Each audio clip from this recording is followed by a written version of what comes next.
ভেজাল খাবার তো অবভিয়াসলি আসলে এটা বলে দেওয়া কঠিন কোন খাবার ভেজাল কোনটা ভেজাল না। এইটার জন্য সবচেয়ে বেস্ট ওয়ে আমি যেটা শিখিয়ে দিই যে রকম ফের করে খাওয়া।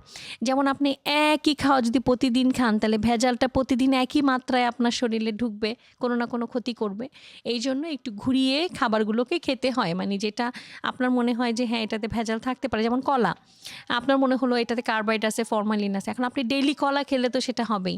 আপনি একদিন কলা খান, একদিন বাঙ্গি খান, একদিন তরমুজ খান, একদিন পানি ফল খান। আমি কি বুঝাতে পারছি? বুঝতে পেরেছি। অর্থাৎ মানে আমি আমরা অল্টার করে খাবো। অল্টার করে খেলে কেন ভেজালের গ্যারান্টি কে দিবে বলেন যে কোন খাবারে আসলে ভেজাল আছে ভেজাল নেই। তবে আমরা আমাদের বাসাতেও অনেক খাবারকে নিজেরাই ভেজাল করে ফেলি। যেমন আমরা এক্সপায়ারি ডেট দেখে খাবার খাই না।